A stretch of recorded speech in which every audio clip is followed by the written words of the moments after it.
Buildings below 18 metres will not carry the same inherent risk as a building above 18 metres. However, some will need remediation, and so to give residents in low-rise buildings peace of mind, we're establishing a generous scheme to ensure, where required, cladding can be remediated on buildings between 11 and 18 metres. Leaseholders will be asked to pay no more than £50 a month, protecting them against these unaffordable costs. And we'll work at pace, Mr. Speaker, to develop the details of the scheme and communicate them to the House as quickly as possible. Let's go to Janet David. Janet. Thank you, Mr. Speaker. No one needs reminding that we're nearly at the 4-year anniversary of the Grenfell disaster. Yet many of my constituents remain trapped in dangerous homes, and because of this government's arbitrary decision to only help those in buildings above 18 metres, they feel hopeless and invisible. Does the Secretary of State agree with me that no leaseholder should have to pay for the fire safety problems that is simply not their fault, and people should not even be needing to pay £50 or less than £50 a month, regardless of whether their building is 7 metres or 18 metres or even lower than that? Minister. Well, Mr. Speaker, I'm grateful to the Honourable Lady. She is right. Great progress has been made over the last 4 years to ensure that remediation of high-rise properties is undertaken, because that is where we have been guided by official advice. And in ACM-clad buildings, Mr. Speaker, I can tell the House that in 95% of those properties, remediation has either been completed or is underway.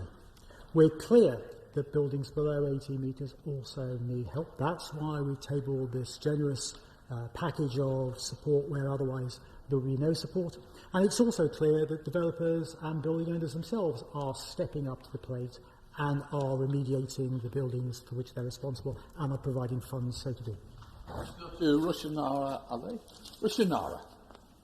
Thank you, Mr. Speaker. Many leaseholders have spent their third lockdown stuck in buildings with serious safety defects and unsure about when the works will be completed. And the Minister talks about providing a generous scheme for those blocks with 18 metres height or less.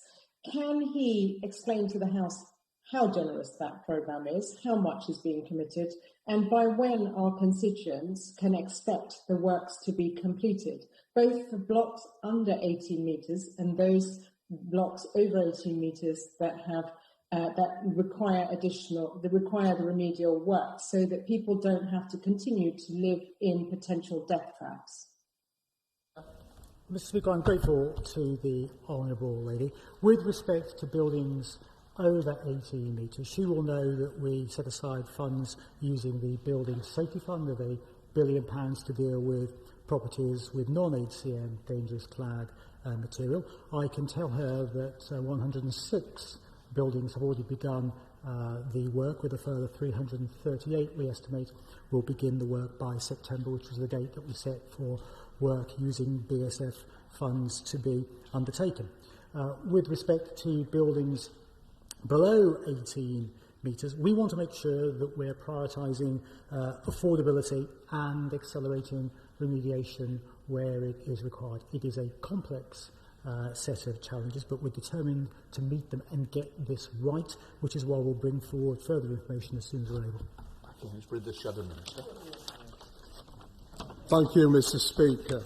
Can the Minister explain why 3/4 of cladding systems on new medium-rise buildings have used combustible insulation materials despite a proposed government ban on them?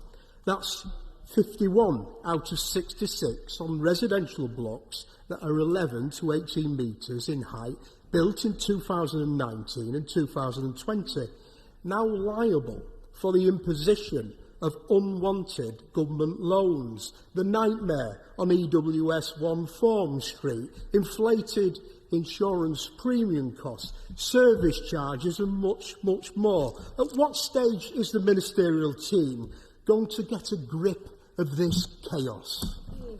Minister.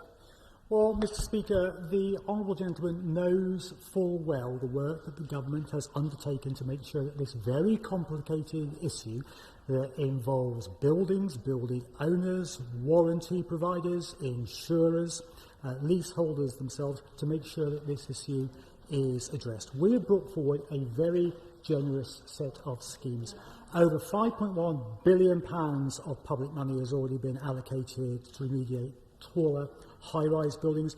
We have proposed a very generous scheme to support those people living in leasehold properties between 11 and 18 metres. We will announce further details of that scheme shortly, Mr. Speaker, so those people living in them can have peace of mind that they have a way out too. Let's go to Karen. Karen. Thank you very much, Mr. Speaker. For many first-time buyers, especially in cities, the options are mainly new build and leasehold properties, but they are, of course, many of them walking into a new nightmare of costs. Inside Housing are today reporting on purchasers buying properties as safe, only to discover almost immediately that the ratings are changing, leaving them with huge bills for waiting watch and unsellable properties. Does the Minister know how many first-time buyers are affected by this? And why is it that the only truly blameless party, the purchaser, is the one who is still left carrying the can and the risk? Well, Mr. Speaker, there are a suite of options for first-time buyers. They can purchase a home using the Help to Buy scheme.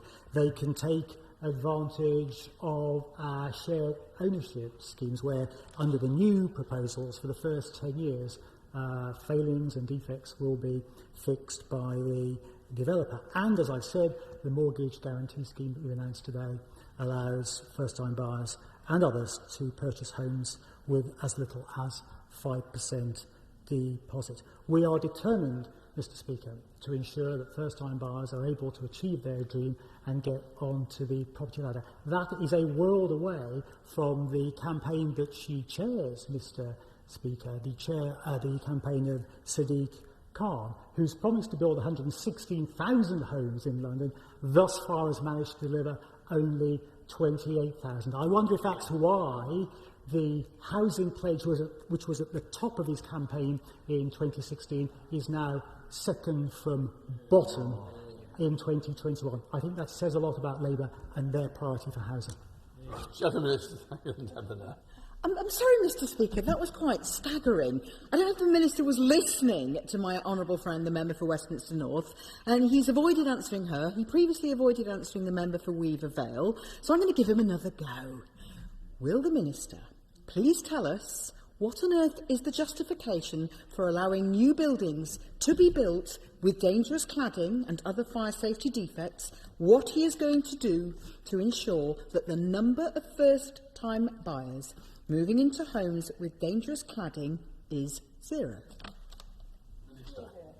Grateful, Mr. Speaker, to the Honourable Lady for giving me a second go. I point out that, of course, she has got no policies of her own. We're quite prepared to let her borrow some of ours because we've got a lot of them. We are determined to make sure, through the building safety regime that we'll be introducing, that we have a world-class building safety programme. We have consulted on the challenge faced by combustible products. It's a very complicated one, and we'll be bringing forward our announcements on those in due course. But make no mistake, Mr. Speaker, we are determined to support buyers. We're determined to get more people onto the property ladder. We're determined to build better quality homes. Things that the Labour Party talk about, we are doing.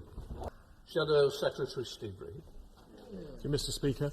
There's been a 400% increase in donations to the Conservative Party from developers under the current Prime Minister.